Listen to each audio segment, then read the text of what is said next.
stop find fault. Hold the fear. Put a smile on your face, cause you have life. Don't worry about nothing. Don't worry about nothing. Welcome back to my channel. I'm Blessed and you should be subscribed, and if you're not, then you need to get on that. Today's video I'm very excited about. First and foremost, I would like to say congratulations to the class of 2020 because baby, y'all did that during the pandemic. I don't know who better to do it because I'm tired of my college already, but I'm very proud of y'all. Congratulations once again. So this video is for the first generation college students whose parents didn't go to college, whose cousins didn't go to college, whose grannies, uncles, aunts didn't go to college. This is for y'all. So I just have a little helpful tips that I wish I would have known before I've gone to college. I am a third year now, so you know I kind of know the game pretty well. First things first, and I mean when I say this, I mean this with all sincerity. It is no logical reason why you shouldn't start at a junior college. No logical reason. I understand that people think, oh, going to community college is not going to give me the same experience. That's true. You're not going to get the sleepovers. You're not going to get the campus parties. You're not going to get this. You're not going to get that. You're not going to get the dorm experience. But you will not be in debt. You will not be in debt. I promise you, you will not be in debt. Especially now for the people who just graduated this year. And I think maybe last year, but I'm for sure it's this year. You guys get 2 years of free college at a community college right after you graduate. So if you go to college immediately after, you get 2 free years. 2 free years that I paid for. I paid for mine. So I really think that y'all should get on that. College is not hard. It's just like high school, just a little bit more time consuming. Because I definitely think you guys should consider going to a community college just for the time being, especially now that we're in a pandemic. You're not even going to campus. You're taking your classes online. Take your classes online for $30. My classes is $400 to teach myself. That's just something to consider. If you guys see me looking over here, I have notes written down so that I don't forget anything because I like to wander off. It will save you money. But if for some reason you're like me and you decide to go, sorry, the sun is kind of setting. But if for some reason you're like me and you decide that you want to go the actual university route, which is what I did, and there's nothing wrong with that. If you decide to do that, going the university route is pretty expensive. I'm not even gonna lie to you. It's pretty expensive. But even though it's expensive, that doesn't mean that you're lost. Like, it doesn't mean just because it's expensive that you can't afford it. Because I come from a single parent household, so when it was time for me to go to college, I had to figure everything out. I was accepted to like big time schools and I couldn't afford it, so I had to settle for, well, not even settle because I love my university, but I had to take a cheaper route. So I chose to go to Cal State University Northridge. That's the college that I go to. It's expensive, but it's manageable. They have loans provided for you. And don't think that you're alone because this is your first time. I went into it not knowing anything. I didn't know how to pick my classes. I didn't know how I was going to come up with $4,000 before school even started. All of that is managed for you. By the time July comes, because school normally starts in like August, by the time July comes around, your loans is deposited in your account. You will already have a student loan amount on your school account, on your online profile for your school. You'll already have an amount on there. That will be paid for before school starts. You pick your classes. You have an advisor. That's another thing. Them advisors do not care about you. So I'm going to talk about that a little bit later though. But you pick your classes, you have your advisor. For example, my school tuition is $23,000. When it's time for me to pick my classes, I pick the max that I can get for my money because they don't charge you extra per class. They charge you per semester. So the semester price never changes. So you want to get out in 4 years. You want to take as many classes as you can take. The max units that you can take is 17. I don't know if it's called the same thing if you're from a different state, but I know in California, if you take 17 units, that's all you can take. The minimum is 12 units to be considered a full-time student. Just make sure you do like 15 because 15, I don't know how many you need, but I know you need to have at least 30 at least 30 credits each semester. So, 30 credits each school year. So for your freshman year, you need 30 credits. So that means you want to take 15 your first semester and 15 your second semester, equal 30.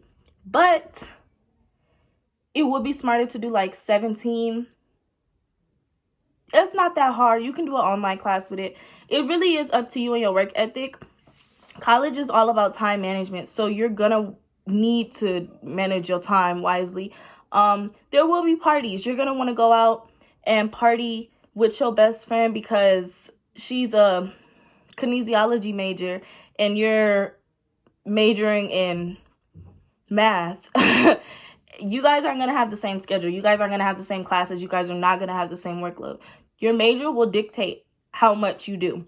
I'm a criminology major. I get a fair amount of homework, but I also manage my time wisely and I don't party a lot. So time management doesn't really bother me because I'm managing. But it is something to look into. You don't want to be at every party, even though they are fun. My freshman year, I kind of did go to a lot of parties. Do I regret it? No, because I still got up for my 8 a.m.s. My freshman year, I was working a job. I didn't have a car. I would Uber to work every day right after class. And I was taking, I think, 15 units my first semester. So I was class, go home, change, Uber, work, come back, repeat. And I had classes every day.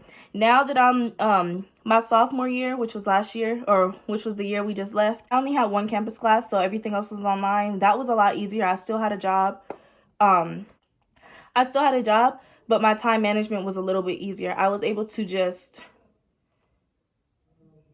if I had work early in the morning, I could do my work at night or when I got off work. Everything was my choice. So that is something to look into. The next thing that I would like to say, we could talk about the advisors because that is something that kind of shocked me. Your advisors are your friends if you are new to this. Let me repeat that. Your advisors are your friends if you're new to it. So an incoming freshman will have great advisors. You will feel like you're the most prepared student ever.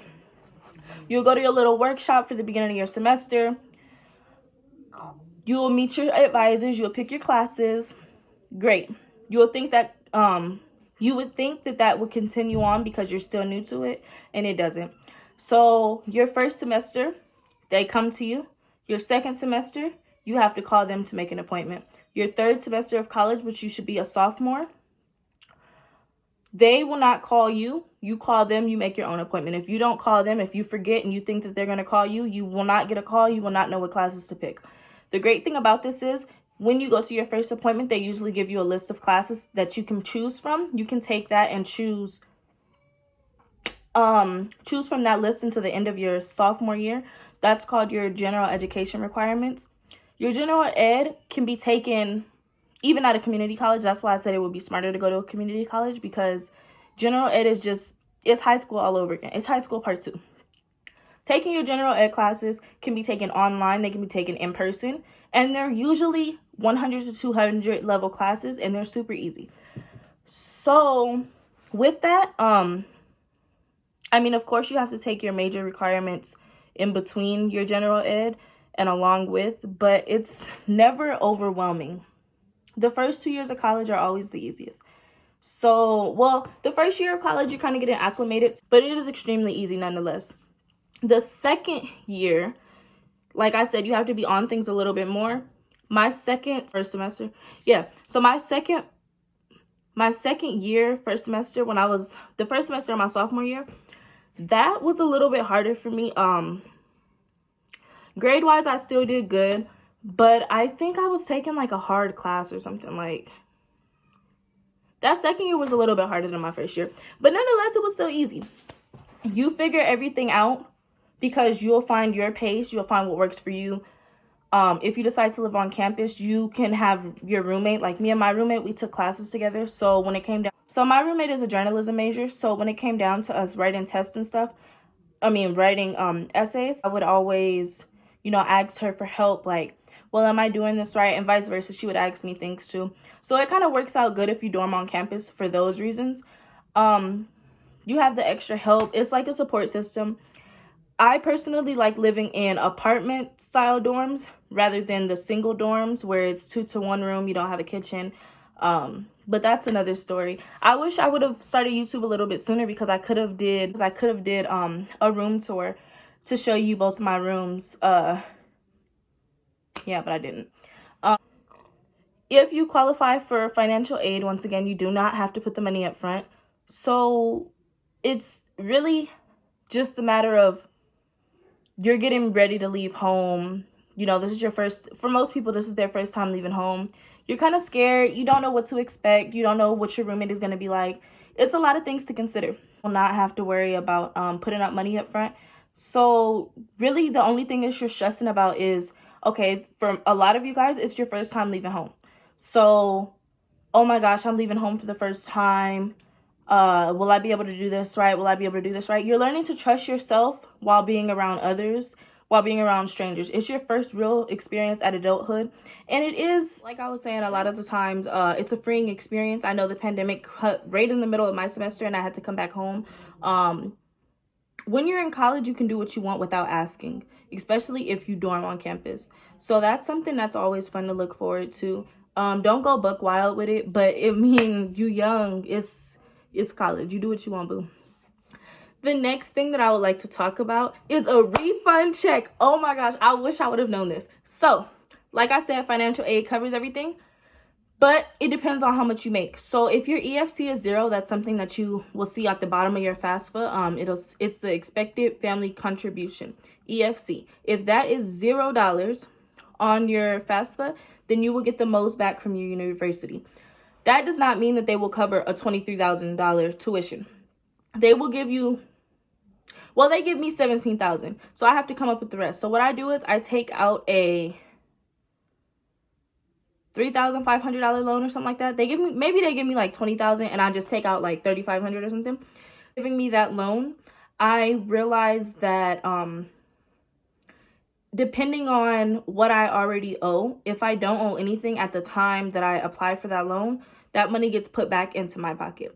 So if, say once you take your $23,000 grant, your financial aid money, and you add in like a $5,000 loan, but your tuition is only $23,000, you will get back $2,000, but it'll be split up. So you'll get $1,000 this semester, $1,000 next semester.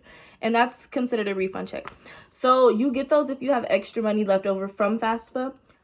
You're supposed to use that money to buy your books or to help fund, like if you need a laptop or something for college, you're supposed to use that to help fund what you need for your education. I mean, not everybody I know use it for that. I had a friend that used it and bought some Gucci slippers. Do what you do, boo. With the pandemic going on, we actually might get back more money because you will not be required to stay on campus. Possibly. I'm hoping not. Fingers crossed. But a lot of people are not required to stay on campus right now. So you'll be living off campus. I know off-campus tuition is like $7,000. So I'm hoping I get that big old check. You know what I'm saying? But I'm hoping. We'll see what... Some other quick little tips that I would like to give you guys is your dorm is not huge. I made the mistake of overpacking, and packing to leave is harder than packing to go. Why did I pack 30 pairs of shoes and I only wore 2 to campus? Don't overdo it. Look at your stuff. Of course, you need a twin extra large bedding. Get you some cute pillows. Decorate your wall if you want to. I personally didn't. I did not care about that dorm. But you know, decorate your walls, make it feel like home, because this is your home for a while, and you definitely do want to make yourself feel comfortable. And when people come in, you want them to be like, oh, this room is really cute, it smells nice. Stay clean, because your roommates could be talking about you. Me and my roommate was really clean, but I have experienced some fairly dirty roommates. Not this past year, but the year before that. They didn't pick up their hair in the shower. They didn't clean the toothpaste out the sink. It was 2 girls. And so it's like, come on now, do better. I would definitely just realize that it's okay. You're not going through this alone. There's hundreds and thousands of first-generation college students all around the world who are going through the same thing that you're going through. The feelings that you feel right now are valid. you're scared, you're nervous, you're excited, you're happy, but you're new to it, and it's expected for you to have all these ranges of emotions right now. So I would definitely just say, you know, just ride with the flow, see what it's going to be like for you. College is not for everyone. It is perfectly okay if you decide that you do not want to go to college anymore. That's okay. It's okay to take some time off to figure yourself out. You know, you're only 17 to like 18 years old. You're like 16 to 18 years old. You're still young. You still have time to figure yourself out. And if you have any other concerns, then you can comment down below and I can help you. I'm a third year in college. My GPA is like a 3.8. So if you have any questions, you know, you can always talk to me. I don't judge. Make sure you go ahead and subscribe to my channel. Thank you so much for coming to my channel. Please continue to come back and watch my videos, share it with your family and stuff like that. If you have any questions, of course, you can comment them down below in the comment section, or you can DM me on Instagram.